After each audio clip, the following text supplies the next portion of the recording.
In episode 88 of Dermatology Weekly, the peer-to-peer conversation is an important one. It's all about bias in the selection process for dermatology residency.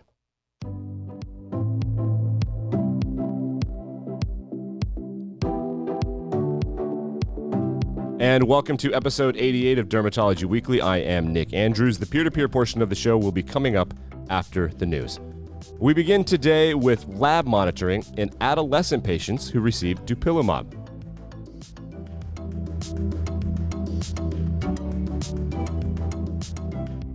Researchers report no clinically meaningful changes in lab values occurring in adolescents during 52 weeks on dupilumab as a treatment for atopic dermatitis. This is according to data from a large open-label safety study which were reported at the 2020 Annual Congress of the European Academy of Dermatology and Venereology. The meeting, of course, was held virtually. The report is from an ongoing study. It comes from 105 patients between the ages of 12 and 17 who had completed 52 weeks on dupilumab with assessments of hematologic and serum chemistry parameters at baseline, at week 16, and again at week 52. The clinical side effect profile was the same as it was in adults, consisting mainly of mild conjunctivitis and injection site reactions. It's a much less problematic side effect picture than with other drugs. This confirms previously published findings in adult atopic dermatitis patients that no blood monitoring is required for patients on the monoclonal antibody, which of course inhibits interleukin-4 and 13. Dr. Michael Cork is professor of dermatology and head of Sheffield Dermatology Research at the University of Sheffield, which is in England. He presented the findings. He said that the practical importance of this finding is that there are no other systemic drugs available that don't require blood samples.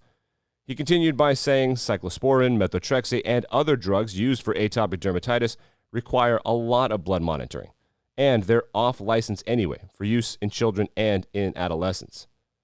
Many pediatric patients are afraid of needles, and they have an intense dislike of blood draws. And so in a pandemic, no one wants to come into the office for blood draws, especially if they don't have to. Dr. Cork said that we're finding the conjunctivitis to be slightly less severe in adults, maybe because they've learned from the first trials in adults and from clinical experience to use prophylactic therapy for conjunctivitis. There would be no child going on dupilumab now, and no adult for that matter, that Dr. Cork wouldn't put on prophylactic eye drops with replacement tears. Indeed, he said that he starts them 2 weeks before he starts dupilumab. He said that he works closely with an ophthalmologist. Dr. Cork continued by saying that if he observes an eye problem before going on dupilumab, he gets an assessment from an ophthalmologic monitoring during the treatment. Dr. Cork did confess to feeling deprived over the years as he's watched the multitude of targeted biologic agents being developed for psoriasis. When he became involved in the first pediatric clinical trials of dupilumab, he had a realization that this is a miraculous treatment. And we move now to a gel derived from birch bark. This gel is the first topical medication ever tested in the treatment for epidermolysis bullosa to heal wounds faster than placebo. That's according to the results from the largest double-blind randomized trial in this population. In the study, researchers enrolled 223 patients with 3 types of EB, which included dystrophic, junctional, and Kindler syndrome.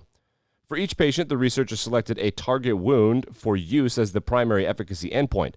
Those wounds had a partial thickness of between 10 centimeters squared and 50 centimeters squared and lasted about 3 weeks to about 40 weeks, which is 9 months. Patients were stratified into groups depending on the size of EB as well as the size of the target wound. Researchers randomly assigned 109 patients to receive the gel called Oleogel S10 and 114 patients to receive placebo. Every participant applied the blinded study gel to their wounds at least every 4 days at the time dressings were changed. The primary endpoint of the study was the percentage of patients whose target wounds completely closed within 45 days. There were key secondary measures which included time to wound healing, the percentage of target wounds that healed within 90 days. Secondary endpoints also included incidence and severity of target wound infection, change in total body wound burden, change in itching is measured by the Itchman scale and the Leuvenitch scale, as well as adverse events. The researchers reported that nearly 92% of patients who were treated with Oleogel S10 completed the double-blind phase, compared with nearly 87% of patients who received placebo. As noted, the primary endpoint was indeed met with 41.3% of oleogel S10 patients achieving target wound closure within 45 days. That's compared with 28.9% of patients who received placebo. However, the difference in the time to wound healing by day 90 between the treatment arm and the placebo arm was not statistically significant. Target wound infection occurred in 8 participants, including 3 who used oleogel S10 and 5 who received placebo. All moderate or severe infections occurred in patients who received placebo. The total wound burden was reduced to a greater extent among oleogel patients by day 60, but there was no apparent difference at day 90. Both treatment groups reported qualitative improvements in itch with no significant differences between the groups. The researchers reported that the prevalence of adverse events was similar between the groups at about 80%. Dr. Didi Morel is the Director of Dermatology at St. George Hospital, the University of South Wales, which is in Sydney, Australia. Dr. Morel presented the findings and she spoke with Derm Weekly. She said that the gel is a treatment that patients will be able to apply under their dressings along with the typical treatment. She added that she expects the FDA to fast-track the approval of oleogel S10.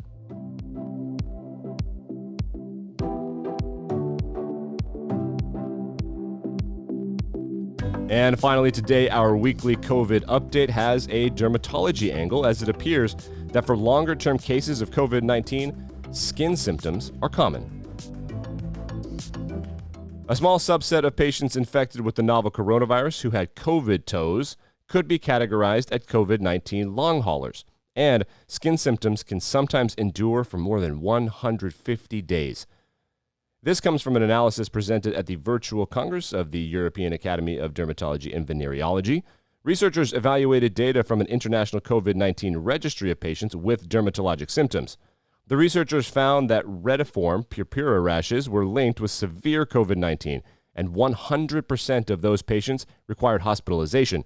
More than 80% of those patients experienced ARDS. Meanwhile, pernio chilblains rashes, dubbed COVID toes, are associated with milder disease at a 16% hospitalization rate. For all COVID-19 related skin symptoms, the average duration of disease is 12 days. Dr. Esther Freeman is with the Department of Dermatology at Mass Gen. She said that the skin is another organ system that we didn't know could have long-term COVID.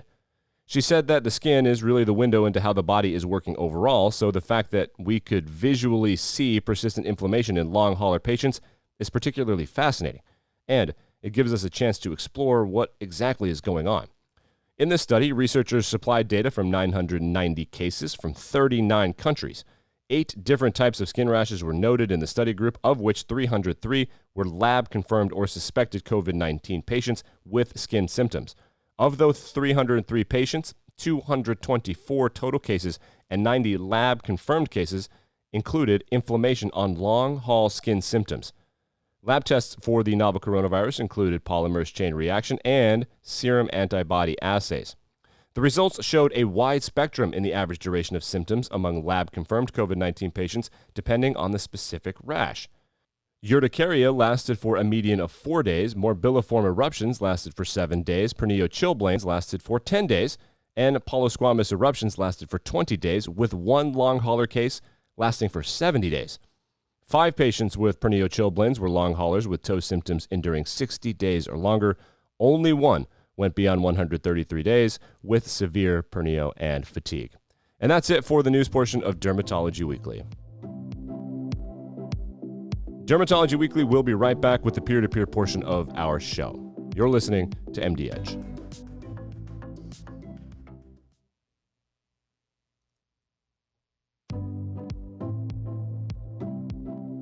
Welcome back to Dermatology Weekly. Please welcome the host of Peer-to-Peer, Dr. Candrice Heath. Thank you so much for joining us. I am Dr. Candrice Heath, your recurring guest host for the Dermatology Weekly MD Edge podcast, and also serving in my role as a board of directors member for the Skin of Color Society. I am thrilled to have 2 special guests today. The first is Alfredo Siller, Dr. Alfredo Siller, who is a dermatology research fellow at the Center for Clinical Studies and in Texas. dermatologist. And also we have Dr. Amit Pandya, who is a clinical professor at UT Southwestern Medical Center, who's well known in the dermatology field.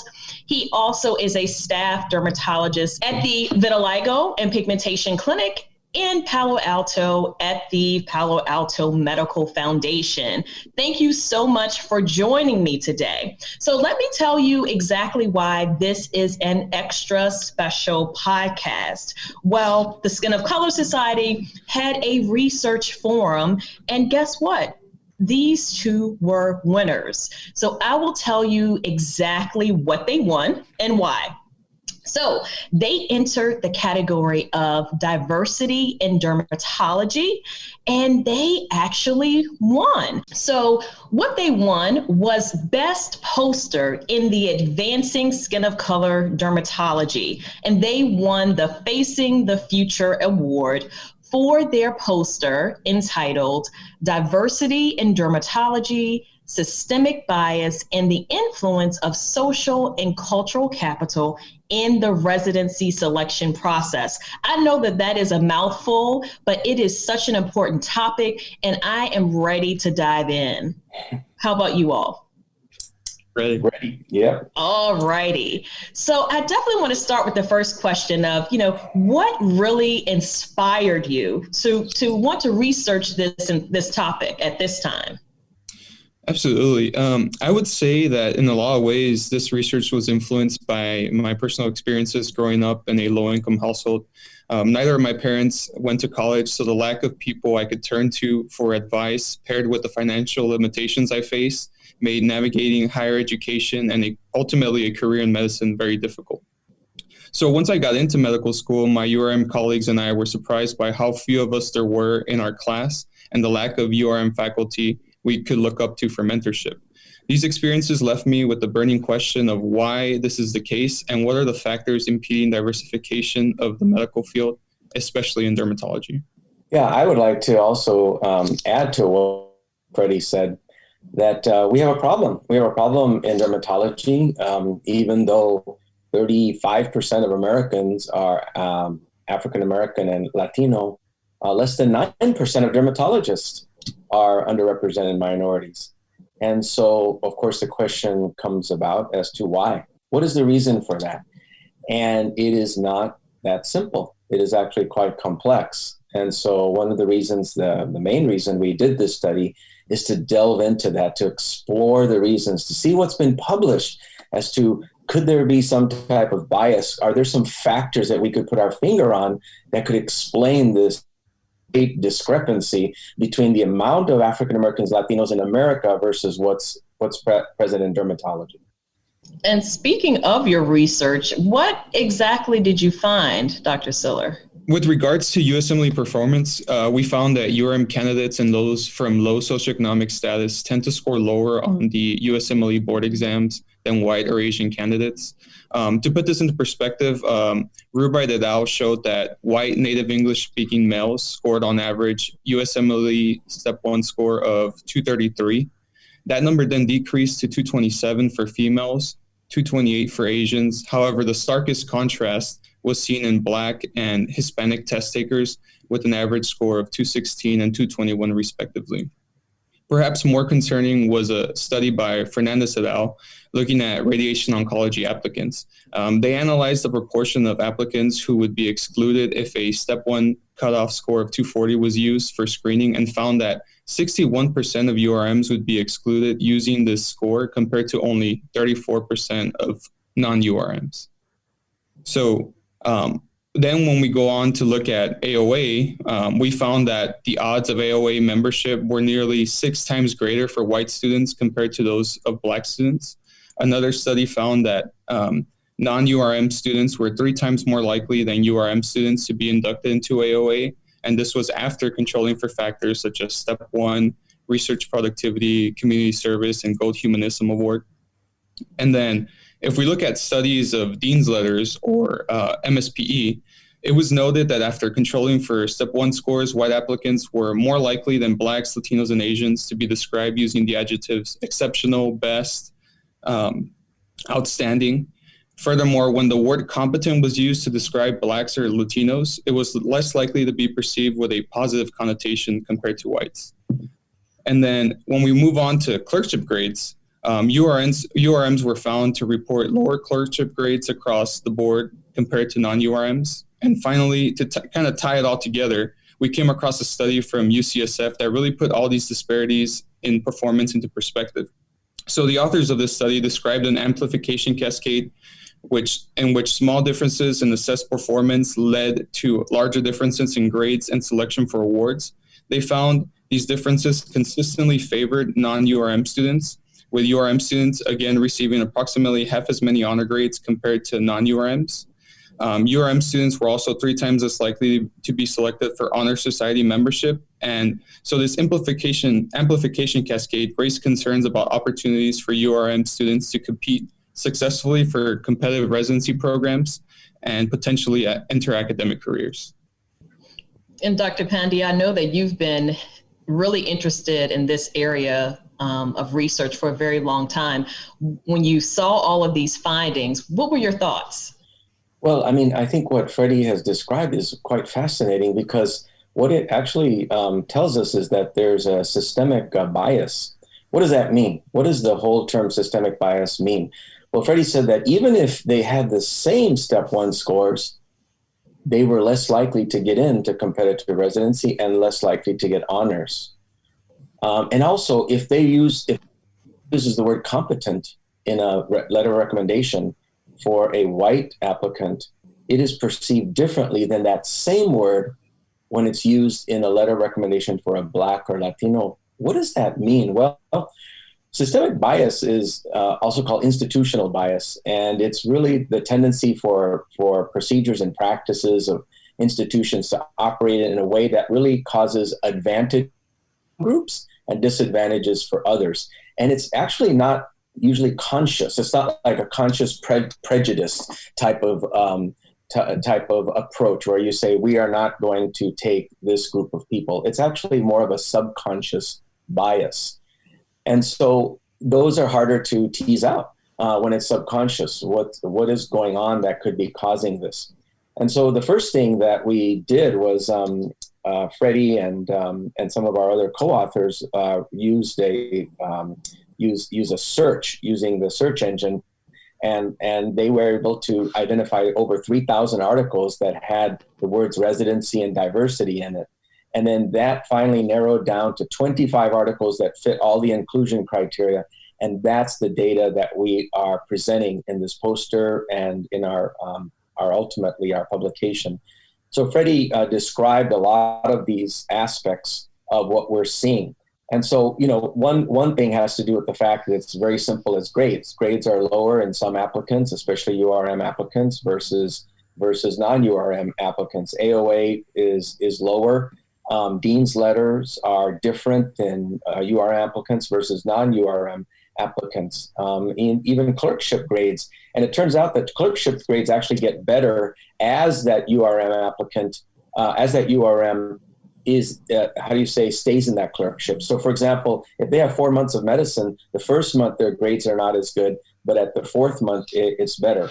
And so we found all of these different factors, and we then realized, based on the publications and even our own experiences, that a lot of this has to do with systemic bias, but also with social and cultural capital. So that's really been one of the main focuses of our article, and our conclusion and our summary is to teach the world what is the whole issue of social and cultural capital when it comes to applicants to dermatology. Your findings in your study were very specific, and it seemed like you had to sort through a ton of data in order to just be able to come up with those conclusions. So how exactly did you approach just conducting this type of research in the first place? What did you use to gather all of this information to really make these findings so specific for your project? Absolutely. So the nice thing about doing a systematic review is that there's there's a lot of structure within doing that process. And so we followed, PRISMA guidelines. We use, to do our electronic literature search, we use PubMed, Web of Knowledge, and Scopus databases. And then we set a specific time date. So from January 1st, 2000 to June 5th of 2020. And the reason that we chose January 1st was because the AAMC at one point made a goal that they wanted to have 3,000 URM medical students by the year 2000. And so there was already kind of an initiative going on to try to diversify the medical field. They fell short of that goal, but I thought that was a good starting point because, that was an important cause. And so then, like Dr. Pandya mentioned, we used the MESH terms, internship, residency, and diversity to collect those, to perform that systematic review. And we ended up with over 3,000 articles. And then we screened the titles and abstracts for studies that reported disparities in performance or evaluations of URMs and factors ranked highly by dermatology residency program directors in the 2018 NRMP program director survey. And then our inclusion criteria for selection of these studies was any study that reported, disparities in performance in USMLE exams, AOA status, medical student performance evaluations, letters of rec, and clerkship grades. So, on your poster, you really had a great graphic. And what it focused on was the influence of social and cultural capital on on a candidate's competitiveness for residency. So can you kind of walk through that for our listeners of what those big take-home points were? Absolutely. And I think, in order to do that, these terms, social and cultural capital, are, very popular in sociology. So we don't, necessarily hear these terms quite a bit in medicine. And so in order to really get a good grasp on it, I think, perhaps maybe we need to define those a little bit. And so social capital is defined as the interpersonal relationships, institutions, and other social assets of society or groups that can be used to gain advantage. Cultural capital, on the other hand, is defined as the distinctions that develop between individuals and groups due to differences in access to education, family background, occupation, and wealth, giving them advantages and serving as a signifier of an individual's status within a group or society. So keeping these definitions in mind, we explored the medical student demographics, and we found that 85% of MD and DO enrollees have a family household with at least one parent with a bachelor's degree or higher. In contrast, the percentage of students from households where one parent has some college degree but less than a bachelor's degree is 7.8%. Additionally, 75% of medical students come from households in the top 2 quintiles of household income, while less than 10% come from the bottom 2 quintiles. So when we look at this graphic, what we're describing is the experiences of medical students who come from the bottom 2 quintiles of parental education and household income. So when we look at these students, we find that a lot of these students often come from poor school districts, which ultimately results in poor college preparation. Those who then go on to college often enroll in inclusive universities, which have fewer resources and networks. And this leads to suboptimal basic science preparation, limited research opportunities, and limited MCAT prep courses. And, because of these deficits, ultimately they don't match at the top 40 medical schools. They have a steeper learning curve when they get to medical school. And given these disadvantages, it's no surprise that URM students often have fewer honor grades in purchase, lower class rank, lower USMLE scores, and are less likely to be selected for AOA. But finally, due to this domino effect, URM students may be less likely to pursue competitive residencies like dermatology, and if they do, they have a higher likelihood of going unmatched. Yeah, I think that our graphic really emphasizes, I think, the overall impression that hopefully the readers will get is that insider knowledge is unbelievably important when it comes to success in getting into dermatology. And so when you're a faculty member and you have 2 applicants, one who comes from a URM background, who is in that lowest quintile, for example, socioeconomic status, or someone who comes from a family where no one went to college.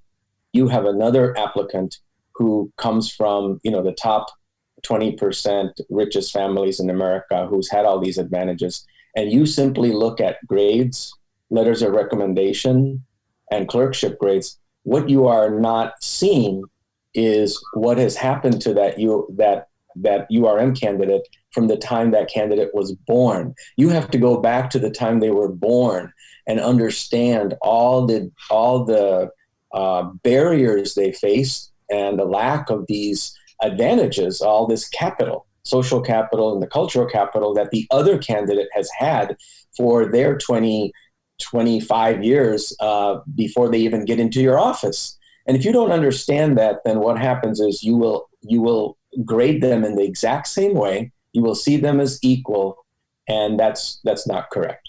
Dr. Sillers, how do you think the emphasis on numbers, all of these numbers-based assessments of residency candidates really uniquely impacts those that are underrepresented minorities in medicine? Yeah, I feel given, the things we just discussed, URM students are often, they tend to be pipelined into less competitive specialties or careers in primary care, instead of allowing them the opportunity to pursue training and what ultimately they're passionate about. On the other hand, because URMs, like Dr. Pandya just described, URMs may be perceived to perform lower on these quantitative measures, residency programs may feel that they may not be the best candidates or may struggle with being good residents or passing their boards, which I think is a big issue. Yeah, I think that the problem between the two really comes down to equality versus equity. And that's something that a lot of people have been talking about lately, especially in 2020, is diversity, equity, and inclusion. And so I didn't really understand this until this year when it was explained to me. Equality is when everybody gets the same resources, but equity is when resources are distributed based on need. I'll just give you an example to help understand this. I had a lot of equity. I had a lot of resources. I grew up with an army of college educated people, including doctors, who guided me every step of the way. I come from a middle-class family with an environment with food security, supervision, guidance, good schools, safety. I didn't have to work in the evenings or on the weekends. I didn't have to translate for my parents at the doctor's office or government offices. I had reminders of when I had to take my SAT, my ACT, my MCAT.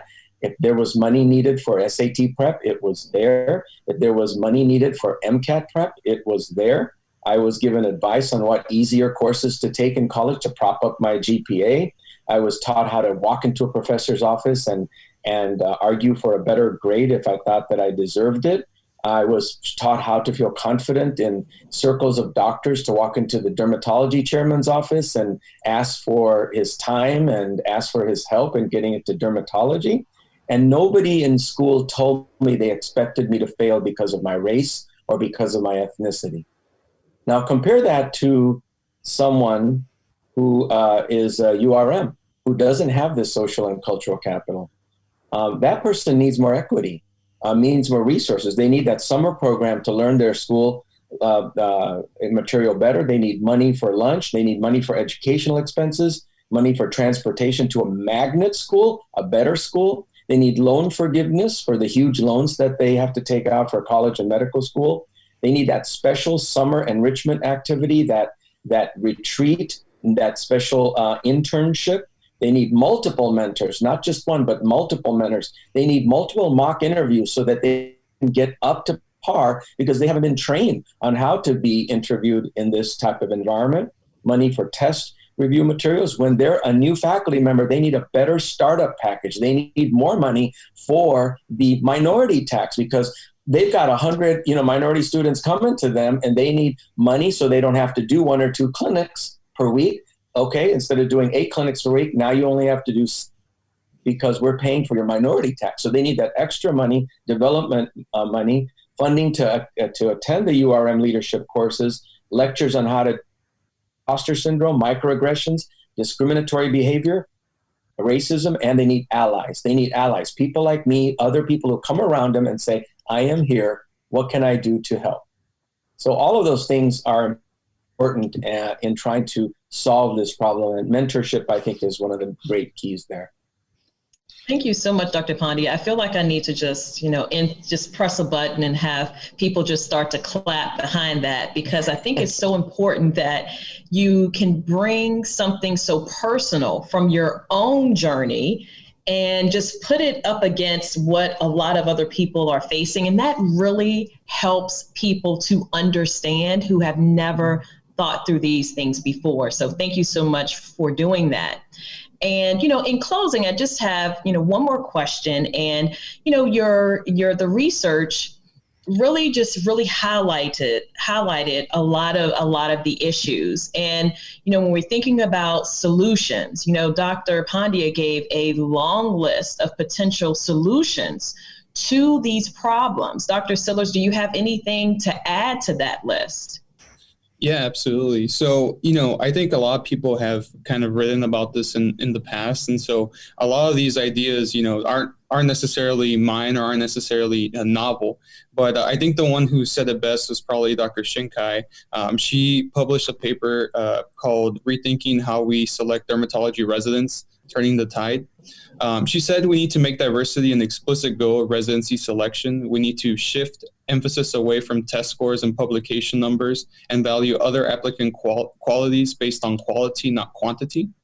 We need to change the residency interview format, prioritize other competencies in addition to medical knowledge, and recruit and retain more URM academic physicians to serve as mentors.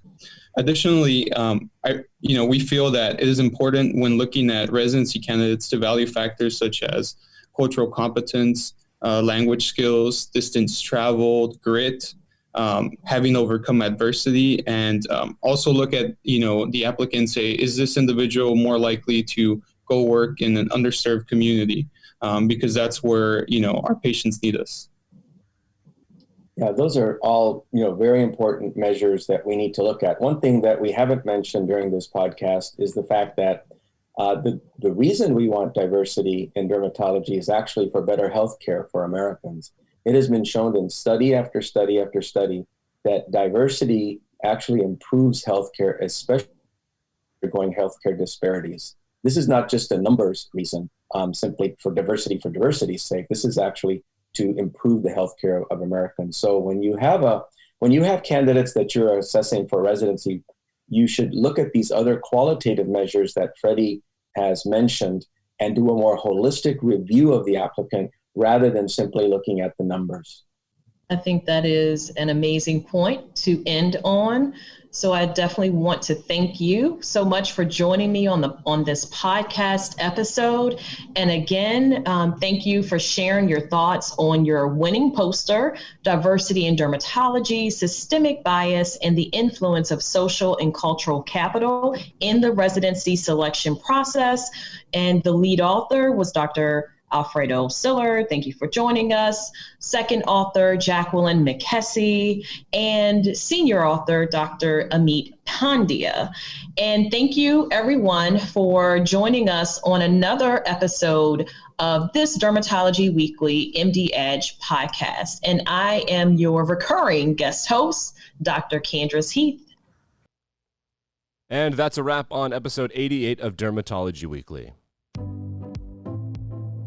The host of the peer-to-peer portion of the show is Dr. Candrice Heath.